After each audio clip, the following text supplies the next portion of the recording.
ಆಗ್ತಿದ್ಯಲ್ಲ, ಅತ್ತೇನಾ?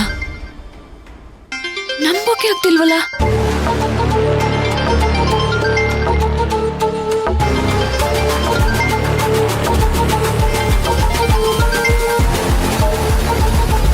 Hello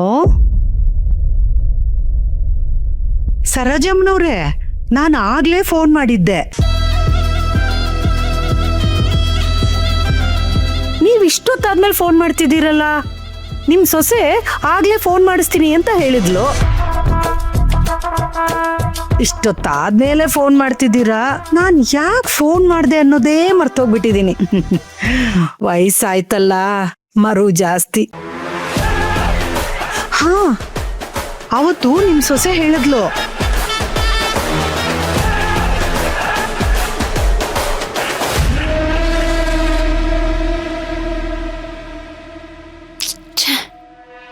ಅತ್ತೇನೂ ಅಲ್ಲ ಅಂದ್ಮೇಲೆ ಯಾರು ಇರ್ಬೋದು? ಏನೇ ಆಗ್ಲಿ, ಎಷ್ಟೇ ಕಷ್ಟ ಆದ್ರೂ ಅದು ಯಾರು ಅಂತ ನಾನು ಕಂಡಿಡ್ತೀನಿ.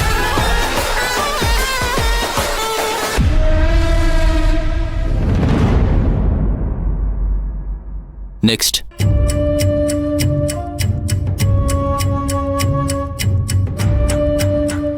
ಆಯ್ತು ಸರ್. ಎಲ್ಲ ಫೈಲ್ಸು ಆಯ್ತಾ? ಹಾಂ ಸರ್. ಫ್ರೀ ಇದ್ರಾ? ಏನಾದರೂ ಕೆಲಸ ಇತ್ತಾ? ಕೆಲಸ ಏನಿಲ್ಲ, ಸುಮ್ಮನೆ ಮಾತಾಡೋಣ ಅಂತ. ಅಷ್ಟು ದೂರದಿಂದ ಬಂದು ಸೈನ್ ಹಾಕ್ಸ್ಕೊಂಡು ಹೋಗ್ತಿರಲ್ಲ, ನಿಮ್ಮ ಮನೇಲಿ ಯಾರು ಕೇಳಲ್ವಾ? ಹಾಗೇನು ಕೇಳಲ್ಲ ಸರ್. ಮತ್ತೆ ಮನೇಲೆಲ್ಲರೂ ಆರಾಮಾ? ಹ್ಞೂ ಸರ್, ಎಲ್ಲರೂ ಚೆನ್ನಾಗಿದೆ. ಬೆಂಗಳೂರಿಂದ ಅರಿಶಿನಕಟ್ಟೆಗೆ ಟ್ರಾವೆಲ್ ಮಾಡೋದು ತುಂಬ ಕಷ್ಟ ಆಗಲ್ವಾ? ಹಾಗೇನಿಲ್ಲ ಸರ್, ಕೆಲಸ ಅಂತ ಬಂದರೆ ನಂಗೆ ಬೇರೇನು ಯೋಚನೆ ಬರಲ್ಲ. ಹಾಗೆ ನೋಡೋದಾದರೆ ನಾನು ನಿಮ್ಮೂರಿಗೆ ನಿಮ್ಗಿಂತ ಜಾಸ್ತಿ ಬಂದಿದ್ದೀನಿ. ಹೌದೌದೌದು. ನಾನೇನಾದರೂ ತಪ್ಪು ಮಾತಾಡಿದ್ನಾ ಸರ್? ಅಂದರೆ ಆಫೀಸ್ ವಿಷಯವಾಗಿ ನಾನು ತಾನೇ ದಾಮಿನಿಯಮ್ಮವ್ರ ಹತ್ರ ಬಂದು ಸೈನ್ ಹಾಕಿಸ್ಕೊಳ್ತಾ ಇದ್ದಿದ್ದು, ಅದಕ್ಕೆ ಹಾಗೆ ಹೇಳಿದೆ ಅಷ್ಟೇ ಸರ್. ಹೇಯ್ ಕಮಾನ್ ಸಂಜಯ್, ನನಗೇನು ಬೇಜಾರಿಲ್ಲ. ನಾನು ಏನು ಯೋಚನೆ ಮಾಡ್ತಿದ್ದೆ ಅಂದರೆ, ನೀವು ಯಾಕೆ ಪರ್ಮನೆಂಟಾಗಿ ಇಲ್ಲೇ ಶಿಫ್ಟ್ ಆಗಬಾರ್ದು? ಅಯ್ಯೋ ಬೇಡ ಸರ್, ಇದನ್ನ ನನ್ನ ಹೆಂಡತಿ ಅಂತ ಹೇಳಿದ್ರೆ ನನ್ನ ಬೆಂಡೆತ್ ಬಿಡ್ತಾಳಷ್ಟೇ. ಮದುವೆ ಆದಮೇಲೆ ಎಲ್ಲ ಗಂಡಸರು ಹೀಗೇನೆ. ಇನ್ನು ಮುಂದೆ ನಿಮಗೂ ಗೊತ್ತಾಗುತ್ತೆ ಸರ್. ಸರಿ ಸರ್, ನಾನಿನ್ನ ಬರ್ತೀನಿ. ಸಂಜಯ್, ಎಲ್ಲ ಫೈಲ್ಸು ಸೈನ್ ಆಯ್ತಲ್ವಾ? ಹಾಂ ಸರ್, ಆಯ್ತಲ್ವಾ? ಆ ಕೆಳಗಡೆ ಇರೋ ಬ್ಲ್ಯಾಕ್ ಫೈಲ್ಗೆ ನಾನು ಸೈನೇ ಮಾಡಿಲ್ವಲ್ಲ? ಅದು ಅದು ಅದು ಸರ್, ದಮಯಂತಿ ಮೇಡಮ್ ಅವ್ರು ಕೊಡ್ಬೇಕಾಗಿರೋ ಫೈಲ್. ಇದಕ್ಕೆ ಅವರೇ ಸೈನ್ ಮಾಡಬೇಕಾಗಿರೋದು. ಚಿಕ್ಕಮ್ಮ ಸೈನ್ ಮಾಡ್ತಾರಾ? ಅದು ಹೇಗೆ ಸಾಧ್ಯ ಸಂಜಯ್? ಸೈನಿಂಗ್ ಅಥಾರಿಟಿ ಇರೋದು ನನಗೆ ಮತ್ತೆ ಅಮ್ಮಂಗೆ ಮಾತ್ರ ಅಲ್ವಾ? ಅವ್ರು ಹೆಂಗೆ ಸೈನ್ ಮಾಡ್ತಾರೆ? ಅದು ಹೌದು ಸರ್, ಆದರೆ ಸರಿ, ಆ ಫೈಲ್ ಕೊಡು.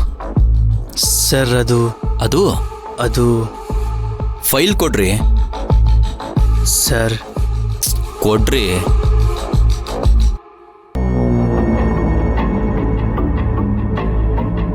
ಇಷ್ಟೊಂದು ಲ್ಯಾಂಡ್ ಡಾಕ್ಯುಮೆಂಟ್ಸು ನಮ್ಮ ಹತ್ರ ಯಾಕಿದೆ? ಸರ್ ಅದು ಅದು ಎಲ್ಲ ಚಿಕ್ಕಮ್ಮನ ಹೆಸರಿಗೆ ಇದೆ. ಅರ್ಶಿನಕಟ್ಟೆ ಜನ ಇದನ್ನೆಲ್ಲ ಚಿಕ್ಕಮ್ಮನ ಹತ್ರ ಏನಕ್ಕೆ ಮಾಡ್ತಿದ್ದಾರೆ? ಸರ್ ಅದು ನಿಮ್ಮನ್ನೇ ಕೇಳ್ತಾ ಇರೋದು, ಏನಕ್ಕೆ ಮಾಡ್ತಿದ್ದಾರೆ ಅಂತ. ಸರ್, ಊರಿನ ಜನ ನಮ್ಮ ಹತ್ರ ಸಾಲ ತಗೊಂಡಿರ್ತಾರೆ, ಅದನ್ನ ವಾಪಸ್ ಕೊಡೋಕ್ಕಾಗಿರೋ ಜಮೀನ್ ಪತ್ರ ಸರ್ ಇದು. ರೀ, ನಾವೇನ್ ಫೈನಾನ್ಸ್ ನಡೆಸ್ತಾ ಇದೀವೇನ್ರಿ? ಬೇರೆಯವ್ರ ಜಮೀನ್ ಪತ್ರ ಡಾಕ್ಯುಮೆಂಟ್ಸ್ ಇಟ್ಕೊಳ್ಳೋದಕ್ಕೆ? ಈ ವಿಚಾರ ಇಲ್ಲಿ ತನಕ ನನ್ನ ಹತ್ರ ಏನು ಕೇಳಿಲ್ಲ. ನನಗೆ ಗೊತ್ತಿರೋ ಎಲ್ಲ ವಿಚಾರನೂ ನಿಮ್ಮ ಹತ್ರ ಹೇಳ್ಬಿಡ್ತೀನಿ ಸರ್. ಊರಿನ ಜನ ನಮ್ಮ ಹತ್ರ ಸಾಲ ಕೇಳಿದಾಗ ದಮಯಂತಿ ಮೇಡಮ್ ಅವ್ರ ಮನೆ ಮತ್ತು ಜಮೀನ್ ಪತ್ರನ ತಗೊಂಡು ಅದರ ಆಧಾರದ ಮೇಲೆ ನಿಮ್ಮ ಚಿಕ್ಕಮ್ಮ ಎಲ್ರಿಗೂ ಸಾಲ ಕೊಡ್ತಾರೆ ಸರ್. ವಾಟ್? ಚಿಕ್ಕಮ್ಮ ಎಲ್ರಿಗೂ ಸಾಲ ಕೊಡ್ತಾರಾ?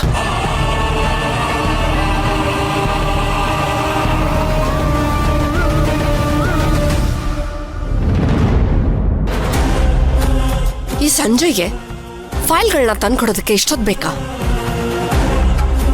ಈ ಅಗಸ್ತ್ಯ ಬೇರೆ ಅನ್ನೆಸೆಸರಿಲಿ ಬಿಸ್ನೆಸ್ ಅಲ್ಲಿ ಇನ್ವಾಲ್ವ್ ಆಗಿ ದೊಡ್ಡ ತಲೆನೋವು ಕೊಡ್ತಾ ಇದ್ದಾನೆ. ಮಕ್ಕಳು ದೊಡ್ಡವ್ರು ಆಗ್ತಾ ಆಗ್ತಾ ದೊಡ್ಡವ್ರ ಮಾತನ್ನೇ ಕೇಳೋದನ್ನ ಬಿಟ್ಟು ಬಿಡ್ತಾರೆ, ದೊಡ್ಡ ತಲೆ ಪ್ರತಿಷ್ಠೆ ಮಾತಾಡೋದಕ್ಕೆ ಶುರು ಮಾಡ್ತಾರೆ. ಅಗಸ್ತ್ಯ ಏನಾದ್ರೂ ಹೀಗೆ ಮೂಗ್ ತೂರಿಸ್ತಾ ಇದ್ರೆ ಬಿಸ್ನೆಸ್ ಅಲ್ಲಿ ನನ್ನ ವಿಷಯ ಗೊತ್ತಾಗೋದಕ್ಕೆ ಜಾಸ್ತಿ ಸಮಯ ಬೇಕಾಗಲ್ಲ. ಈ ಸಂಜಯ್ ಬೇರೆ ಇನ್ನೂ ಬಂದಿಲ್ಲ, ಇನ್ ಮುಂದೆ ಇವನ್ಗೆ ಅಗಸ್ತ್ಯನ್ಗೆ ಗೊತ್ತಾಗದೆ ಇರೋ ಥರ ಫೈಲ್ಗಳನ್ನ ತಂದ್ಕೊಡು ಅಂತ ಹೇಳಬೇಕು.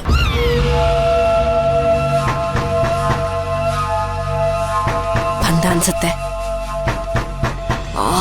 ಥೂ ಇರೋ ಬಂದೆ.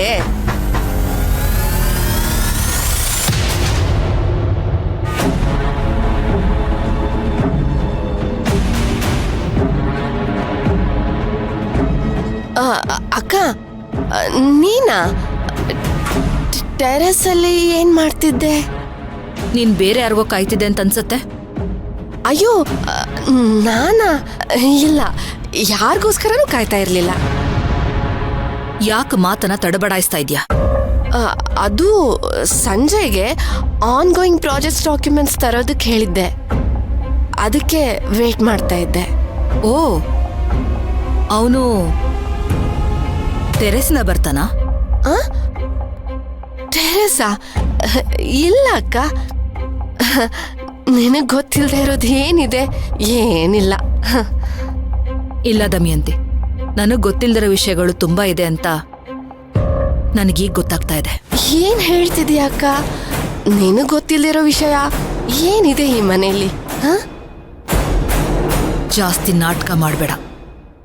ಆ ಭದ್ರನ್ ಅಕ್ಕನ್ ಮಗನ್ ಸರ್ಜರಿಗೆ ಎಷ್ಟ್ ಬೇಕೋ ಅಷ್ಟು ದುಡ್ಡು ಕೊಡು ಅಂತ ಹೇಳಿದೆ ತಾನೆ? ಹಾ, ನೀನ್ ಹೇಳಿರೋ ಹಾಗೆ ನಾನು ಅವ್ರಿಗೆ ದುಡ್ಡು ಕೊಟ್ಟಿದ್ದೀನಿ. ಕೊಟ್ಟಿರೋದೇನೋ ಸರಿ, ಆದ್ರೆ ಆ ದುಡ್ಡು ಕೊಟ್ಟಿರೋ ಪ್ರತಿಯಾಗಿ ಅವ್ರ ಜಮೀನ್ ಪತ್ರಕ್ಕೆಲ್ಲ ಯಾಕೆ ಸೈನ್ ಮಾಡಿಸ್ಕೊಂಡೆ? ಜಮೀನಾ? ಯಾವ ಜಮೀನಕ್ಕ? ನಾನ್ಯಾಕೆ ಆ ಭದ್ರನ್ ಜಮೀನ್ ಬರೆಸ್ಕೊಳ್ಳಿ? ನಂಗೇನು ಅರ್ಥ ಆಗ್ತಿಲ್ಲ. ನಿನಗೆ ಯಾವತ್ತೂ ಏನೂ ಅರ್ಥ ಆಗಲ್ಲ ಅನ್ನೋದು ನನಗೆ ಚೆನ್ನಾಗಿ ಗೊತ್ತು. ಅತಿಯಾದ ಆಸೆ, ಸ್ವಾರ್ಥ ತುಂಬಿಕೊಂಡ್ರು ನಿನಗೆ ಬಡವ್ರ ಕಷ್ಟ ಹೇಗ್ ತಾನೇ ಗೊತ್ತಾಗ್ಬೇಕು? ಹೇಳು, ಯಾಕೆ ಹೀಗೆ ಮಾಡ್ದೆ?